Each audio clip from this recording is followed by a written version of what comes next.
Ellie64 said, Day, how should you adjust a Zerg if you are forced into one base play by early aggression? I think that's a very interesting question because more often than not, the Zerg's getting an expansion up pretty fast, pretty reasonably fast.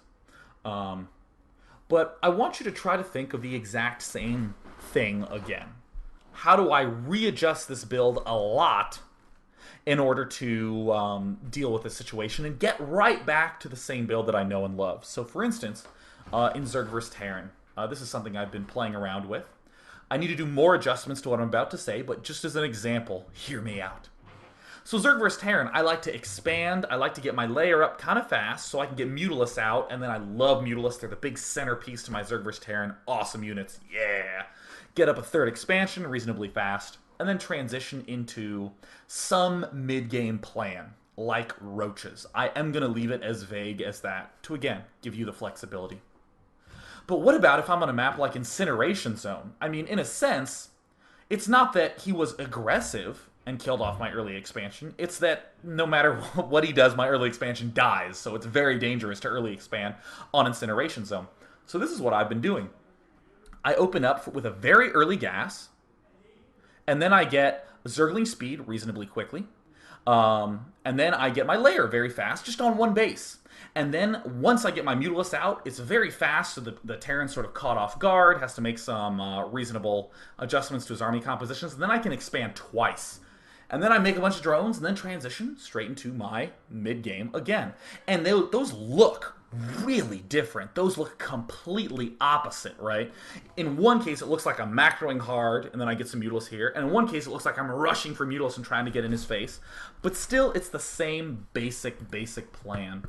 So let us take more questions. So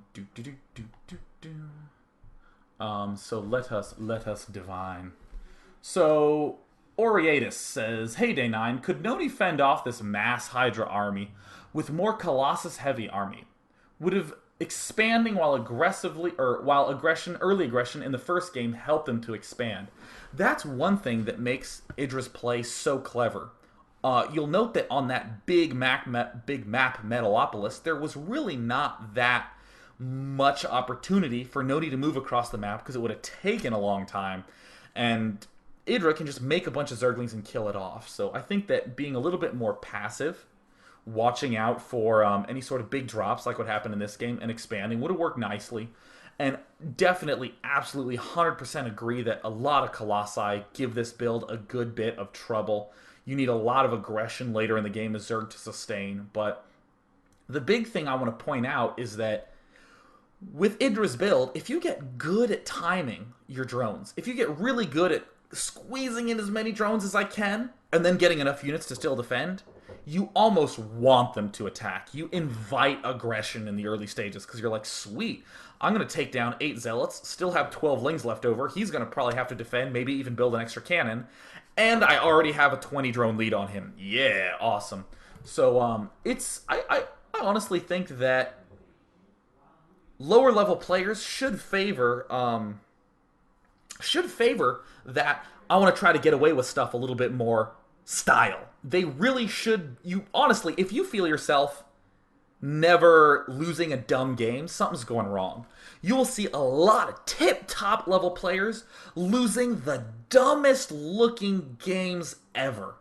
It'll be like the Terran player opens up with a very fast tech lab and 2 racks. The Protoss scouts it, knows exactly what kind of units are coming, and then loses. And then people in the chat go, oh, well, that idiot, he saw it coming, herp-de-dur, I wouldn't have lost there, no player would have lost there. The dumb losses are a symptom of players getting in the habit of trying to get away with a lot. For instance, that Protoss player who had the dumb loss perhaps was almost done with Dark Templar tech, or was getting really far down that lane of tech, and if he got the DTs up, he would have been in phenomenal shape. And he thought, oh yeah, I can probably hold that, you know, no problem. And then when he loses, it's kind of like whoopsie daisies. Because too often when you're at the gold, silver, even like the platinum level player, which is now at the top, now it's diamond at the top, but you know, in that mid-range of leagues, you'll have players who see a threat and go, I will now deal with this threat, and they over-account for it.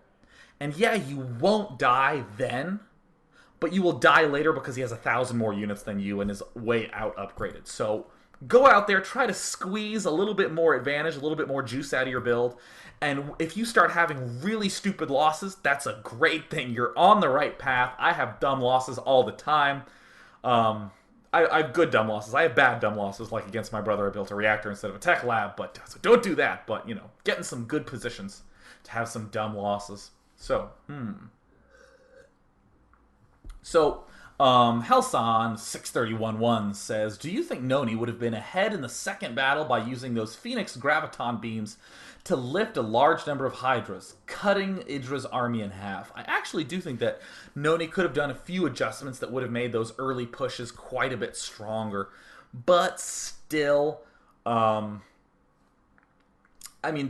focus is on the fact that Idra is very, very thinly timing it. Perhaps it was a little bit too thin, and if Idra lost that game, then again, dumb losses like that are a good thing.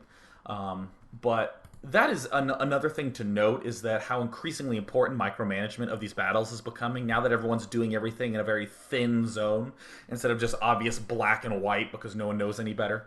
The micro is really ramping up, so I really think that some slightly better placed force fields, some more accurately timed graviton beams could have swung it into his favor.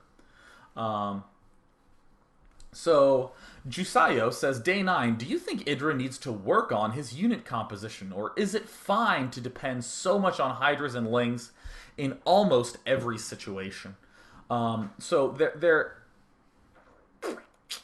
there are going to be situations where other units are going to be useful.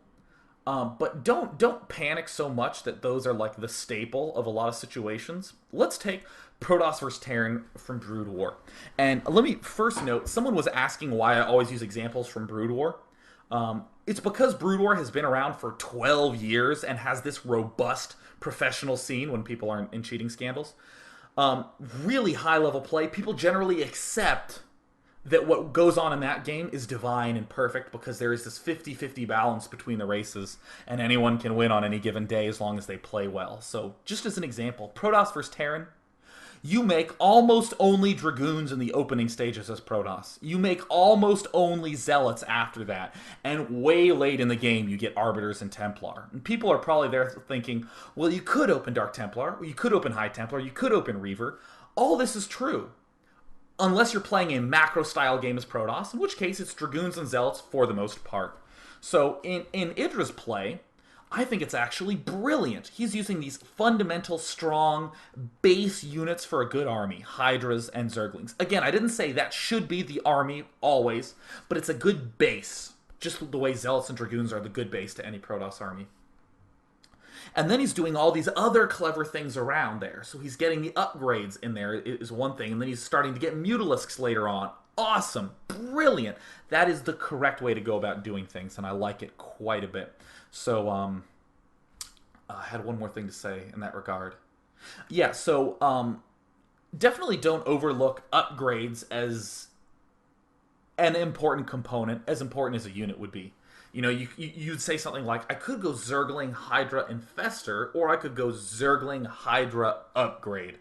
And in that first game, was just Hydras and Zerglings, but drop, +1 carapace really fast, getting the speed really fast for both the Overlords and the Zerglings. Cool things going on here. So, let us continue to check stuff out. So, Alamandaros says, Hi Day, Terran and Protoss seem to have a variety of unit compositions that are commonly used. Do you feel that Zerg are being forced into a strict unit composition, especially with the recent nerf to roaches? I actually don't really think so. In fact, I kind of felt that Zerg had the most variety of the races in a lot of situations, which of course sounds like blasphemy, but it's what I thought. Mutalisk openings can do a lot of damage. Especially Sen, I'm thinking about. Oh, God, Sen's awesome. He goes like Mutalisk Zergling with some roaches and then a lot of Nidus Worms. That's his play against Protoss. Like, mass aggressive Nidus Warping. Like, he'll Nidus Worm your Cliff, he'll Nidus Worm your Nat, and then in your main, he'll build 2 Nidus Networks so we can build 2 Nidus Worms at the same time. Totally kick-ass. Something to think about, because for the most part, a lot of these American tournaments and even the European invite tournaments have had a limited set of Zerg players, but never, ever, ever, ever be above just getting a bunch of random replays from replay sites, just watching a bunch of Zerg players play. I even occasionally go on to like user submitted replay sites like sc2rc.com, and I will just download a gold level replays, and I'll just watch it and go, huh, isn't that interesting that that player's doing that thing, So yeah, definitely experiment around. So I will take this one last question. What's a good one? What is the perfect way to end? So, Nick Nud says, Day 9, I have watched a lot of Idra's matches. He seems to lose to Cheese play because it causes him to lose his cool and screws up his build timing. Should Nony have tried